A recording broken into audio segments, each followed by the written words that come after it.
Hello YouTube, Gladiator Beast YCS champion and World Championship competitor Mike Kohanam here.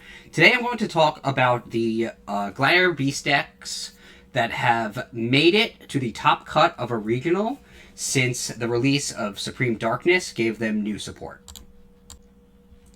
I've only seen two Gladiator Beast decks make the top cut, so I'm going to take a look at those two deck lists so you can see what they have in common.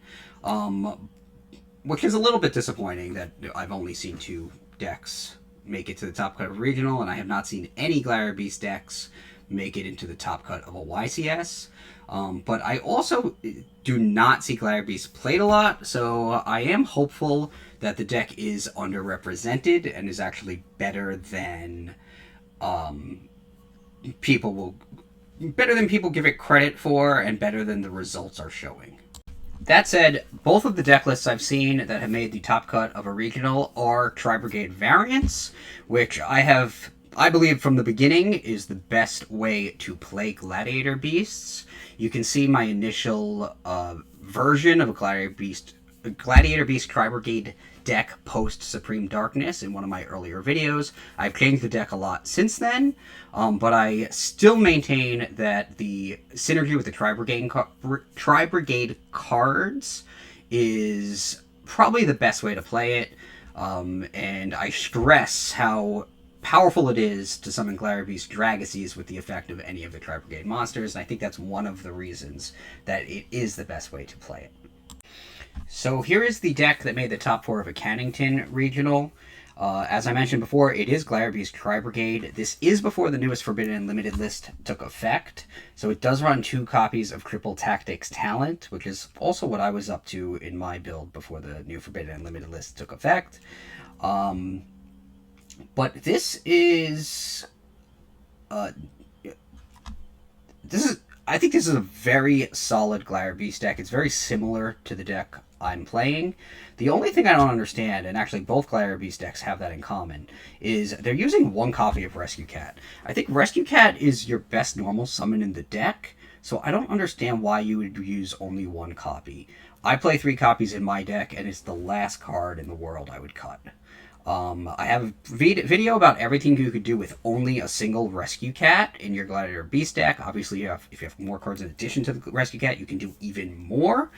But as the best normal summon in the deck, especially in a deck where the majority of your normal summons don't do anything because they're Gladiator Beasts that only have effects when they're special summoned, I don't understand why you would play 1, even with it being searchable by the effect of Shureg. So there's only 1 cat in this deck. I don't love that. Just something else I want to mention in this deck. This player does run 2 copies of Adarix.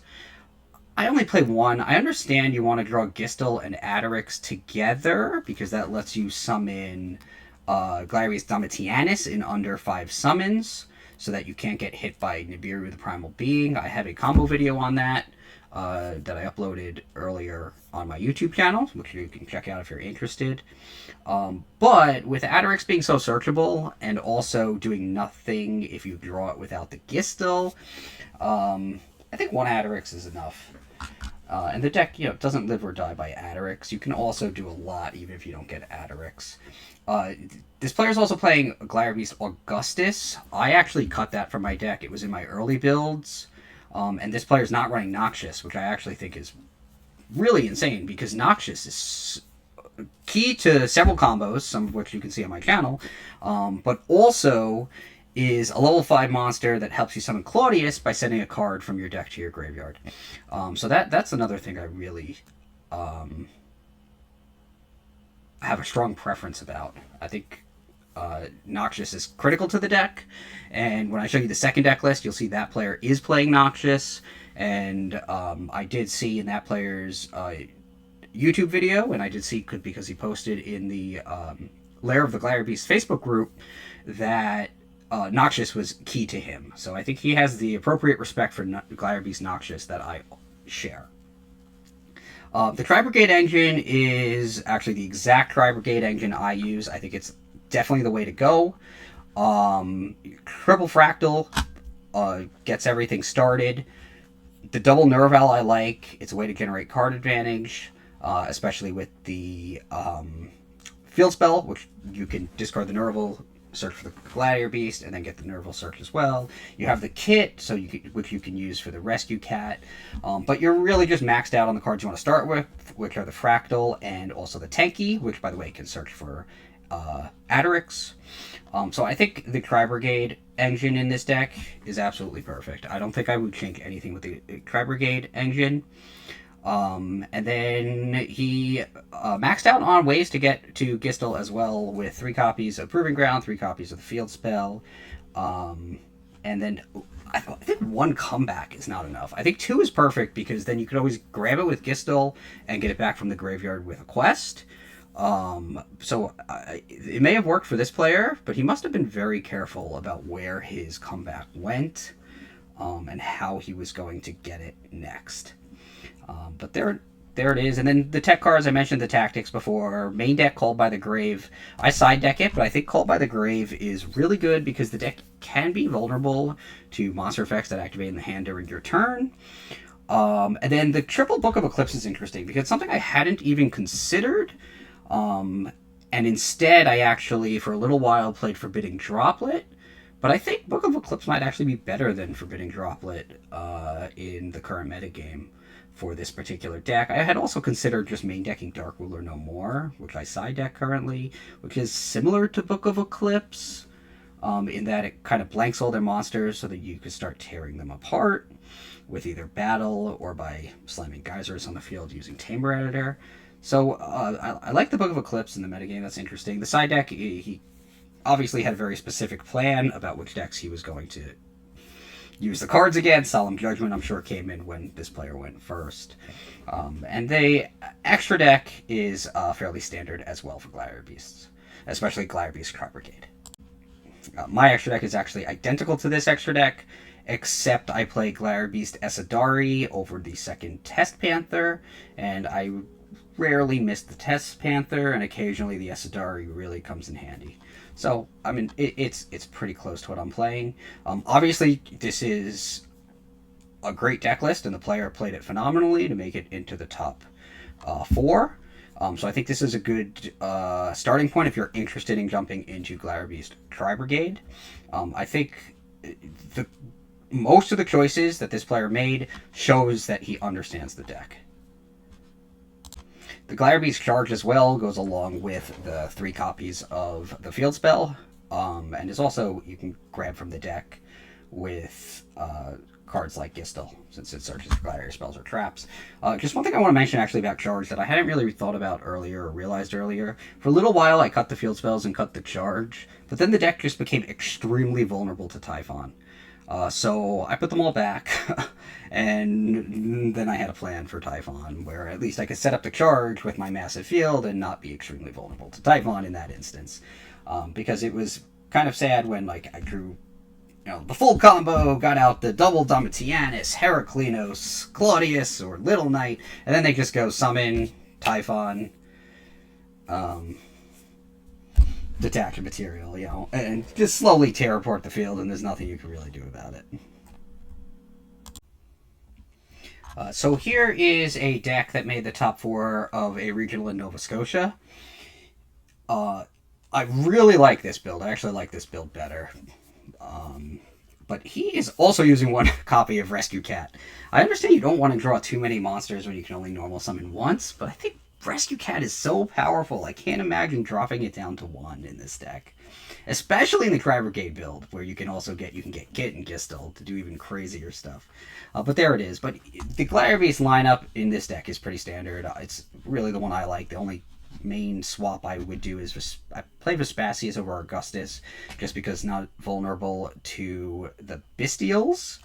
We'll see going into the new metagame whether the Bestials are as rampant with Druid Swarm at 1. This player is also playing 2 copies of Tactics, so that's the only hit in the new Forbidden Unlimited list. So overall, Gladiator Beast came out A-okay. And there are definitely more card effects to use from your own hand during the opponent's turn in this deck, with triple Ash, triple Imperm, the Veiler, which I also like as an answer, alongside the Imperm and the Charge as an answer to Typhon, and 2 copies of Nibiru. So the Nibiru is also really nice because you can not only clear the field, disrupt your opponent's play, it also gives you the Nibiru body, the 3,000 attack monster, which you can then use on your turn in a Link summon to summon Test Panther or Doreos or whatever else you want to summon.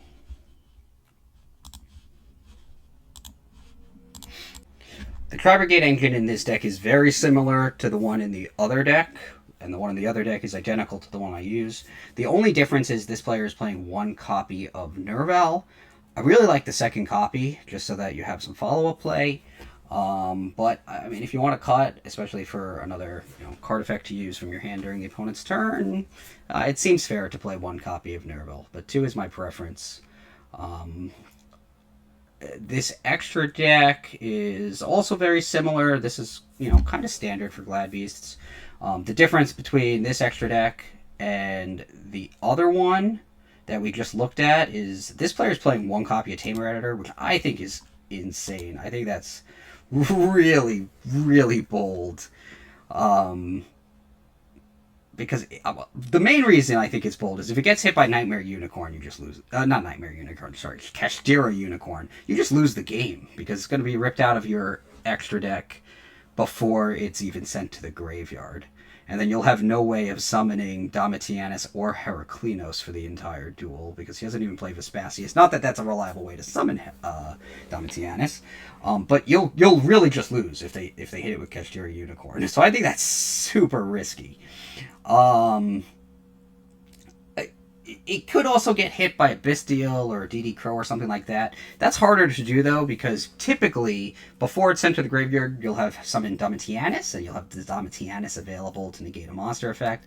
But having played Gladiator Beast Tri-Brigade a lot, I will say, 1 Tamer Editor does sometimes get banished, either because they had double Bestial or for whatever other reason, although the double Bestial may become less common with Druid Format 1.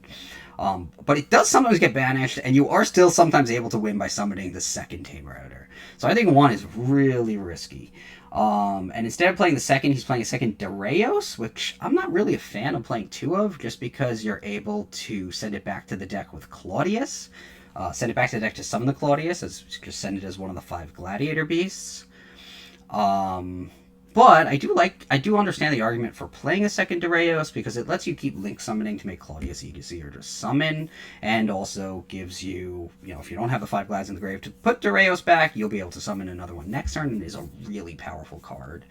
And then this player is also playing Salamangreat Almirage, which is definitely a card I've considered many times. Because it lets you link away the Kit or the Nerval if you draw it. So that you can just start using effects, get Cuirass, and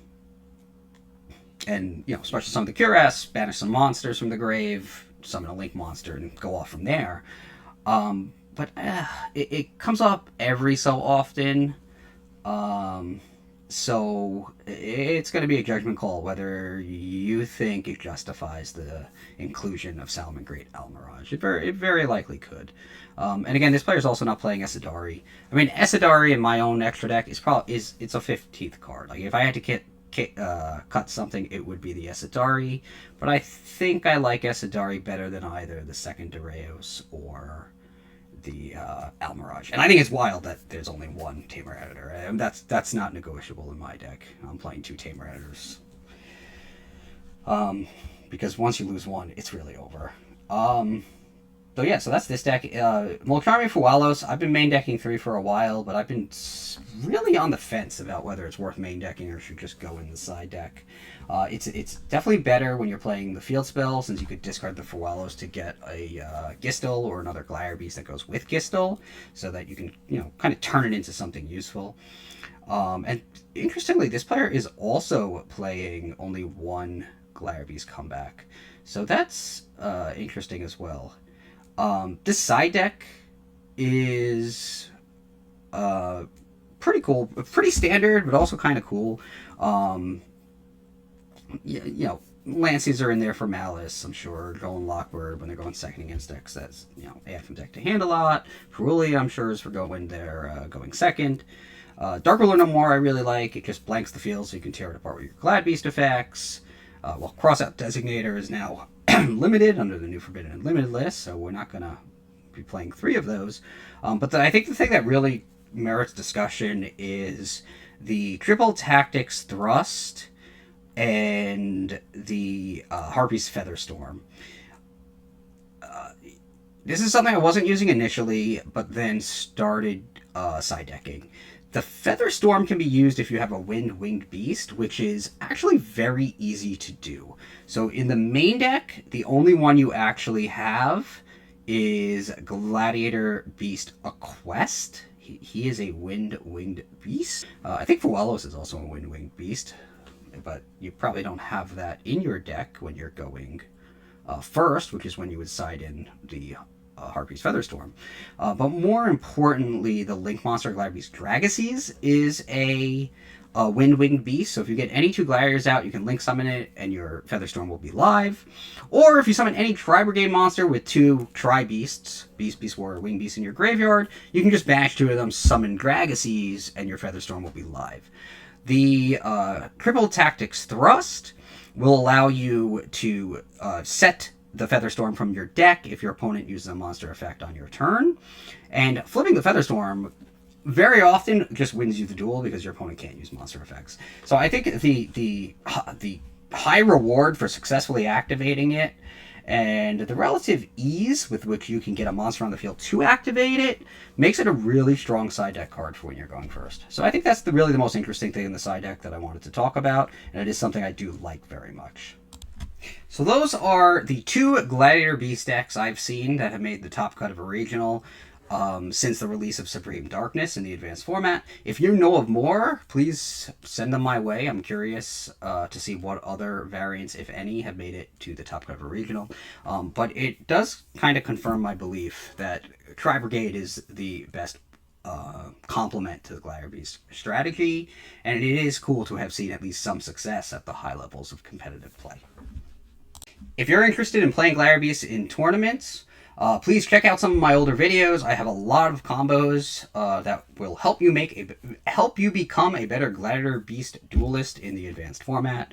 I've been playing the deck at locals pretty much every week with mixed success, including a few tournaments I've won, a few tournaments I haven't won. But it is a really fun deck with the potential to beat Malice and Ryzeal decks, as I have been able to do at locals. And, you know, I'm not here to say it's the best deck in the format and will beat anything, but I do think it is a lot better than players give it credit for, and actually has the ability to build a field that I think not a lot of other decks can rival. So if you're interested, please check out some of my combo videos and really explore what the modern advanced format Gladiator Beast decks can do.